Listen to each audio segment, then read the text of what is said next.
Welcome back to the Mass Effect Andromeda gameplay series. In our first installments, we took a closer look at combat gameplay. Today, we're diving straight into the heart of Mass Effect Andromeda, exploration. In addition to beautiful story missions, Andromeda is filled with worlds to explore. No way this is home. Our story is contained within the Helios cluster, a portion of space populated with dozens of star systems. And the Tempest is where that exploration begins. You can navigate star systems using the Tempest galaxy map.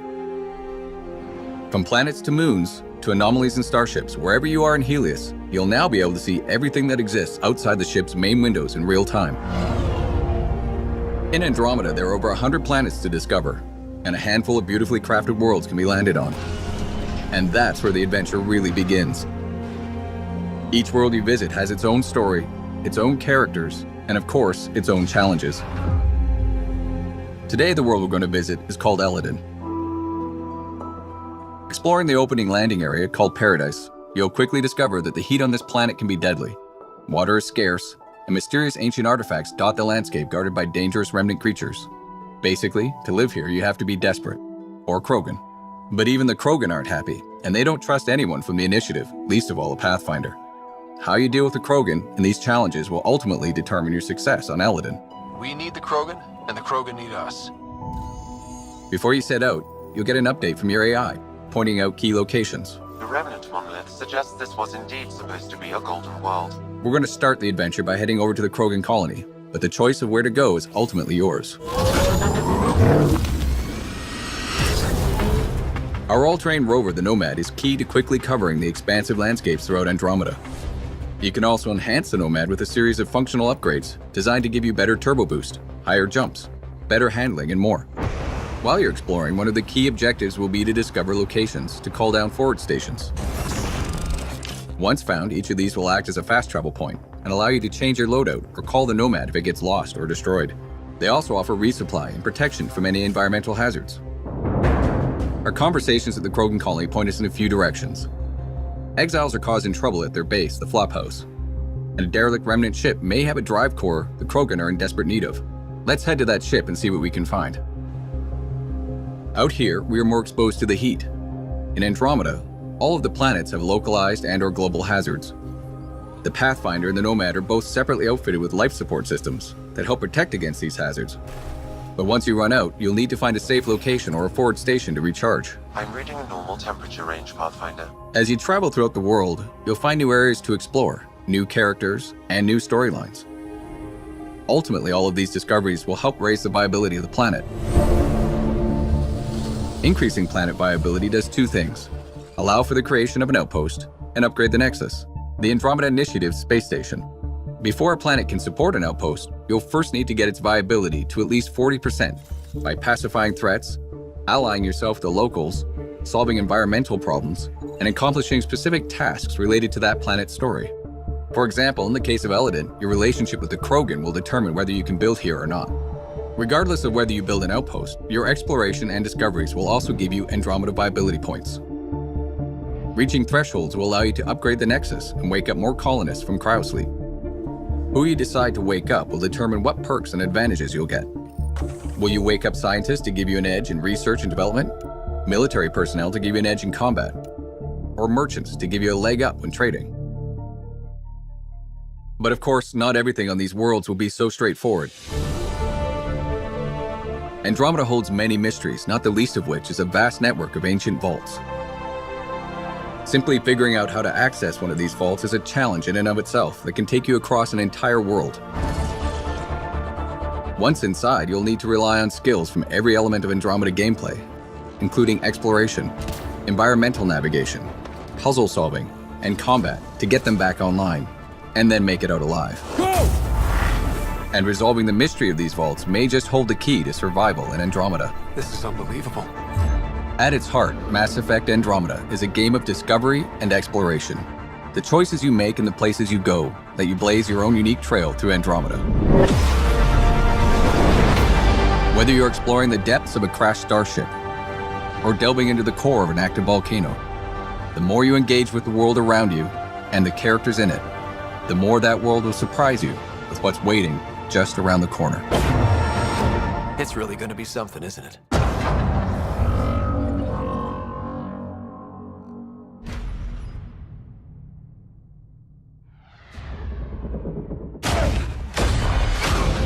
Welcome back to the Mass Effect Andromeda gameplay series.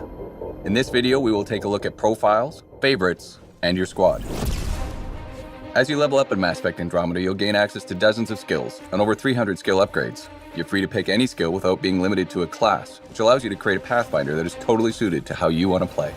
As we discovered last time, there are three main types of skills in the game: combat, tech, and biotics. As you unlock skills over the course of the game, you'll also start gaining access to profiles. There are 7 types. Let's take a look at 2 of them, the Adept and the Explorer. The Adept profile is perfect for players who want to specialize in biotics. As you choose more biotic skills, the Adept profile will give you bonuses to suit your playstyle. And as you can see, choosing Adept gives bonuses to duration and damage of your biotics. The more you invest in those skills, the higher level profiles you can unlock. Or maybe you want to be more versatile, choosing some combat mixed with biotic and tech skills. This will unlock the Explorer profile, giving you perks and buffs that enhance all your abilities. And of course, you can swap these profiles at any time, allowing you to keep the action fresh, giving you a number of ways to tackle every battle, and making sure you never feel locked into a particular style of play. This brings us to favorites. Favorites are a quick way to map 3 skills and a single profile to one slot. Anytime during combat, you can switch between one of these 4 slots, giving you access to up to 12 of your favorite skills during the course of a single fight. Here's an example. In this battle, I've equipped a favorites loadout designed for long-range combat, utilizing cloak and a sniper rifle to suppress oncoming enemies. The sniper alone isn't enough, so I'll deploy an assault turret and toss some grenades before switching to my second favorites loadout. It's designed for close quarters combat. Loading these new abilities puts them in a cooldown by default, so I'll have to make do with my shotgun until they're ready. The Fiend is too powerful and I'm not in any position to take it out immediately, but my new favorites are ready. I'll make my getaway using Biotic Charge and then maneuver around this group of enemies. This favorites loadout is particularly combo friendly, so I'll engage by comboing Cryo Beam and Lance for an explosive result, then clean up with my shotgun. It looks like the Fiend has taken an interest. I'll do what I can from a distance before switching to my third favorites loadout. One that emphasizes ranged biotic abilities such as Backlash and Shockwave, as well as Flamethrower. Let's see if we can find a better vantage point and stall the Fiend's approach. Using Backlash, I can shield myself from oncoming fire and deflect it back at the enemy. This is particularly useful against large crowds of enemies. However, this horde is scattered, so I'll need to regroup. Looks like the Fiend has other plans. I'll stand my ground by using Shockwave and then follow that up with Flamethrower. The Fiend is hurt, but it's going to take more than that to defeat it. Switching to my final favorites loadout, I'll engage the Fiend with soldier-focused abilities. Let's finish it off with Flak Cannon and Trip Mines. And when it comes to combat, don't forget your squad. Each of your 6 squad mates has 3 active and 2 passive skills. In this case, Cora uses her biotics as a support character, and Drac is a bruiser who can soak up lots of damage. Not only can you set your squad up around the battlefield, ordering them to defend locations, attack targets, or rally to your side, but you can also team up with them for devastating power combos. Power combos activate when you or one of your squad mates primes an enemy or groups of enemies, setting them up for the kill. Then you or a squad mate jumps in to detonate and finish the job. And you can always level up your squad mates to make them specifically good at priming or detonating targets.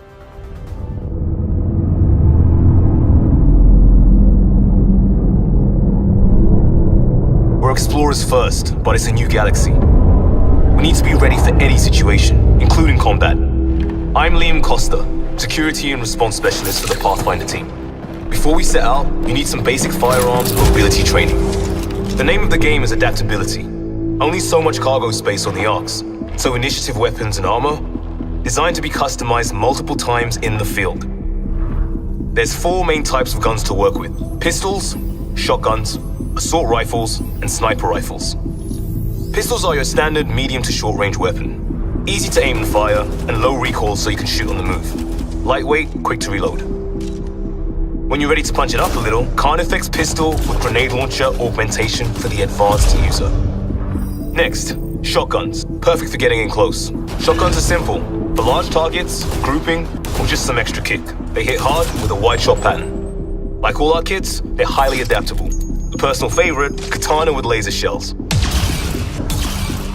For obvious reasons. Next up, assault rifles. High rate of fire for covering fast targets and making short work of shields. And if you watch your recoil, good at distance too. If you can see your mark, chances are you can hit it. Augmentation of choice, Avenger with electrical conduit. Last in the queue, sniper rifles, the heavy hitters. High-powered, accurate, and long range. They'll take down almost anything while it's still a speck in your scope. Now, guns aren't everything. Close quarters training is a must. Do you have the finesse for an Asari biotic sword? Or the muscle for a Krogan hammer? Some of you have biotic implants, or advanced Omni-tool tech. Biotic abilities can shape the world, and if fighting is unavoidable, they'll be your go-to. Any object can be a projectile, even your target, or just toss them into the air and give squad mates an easy shot.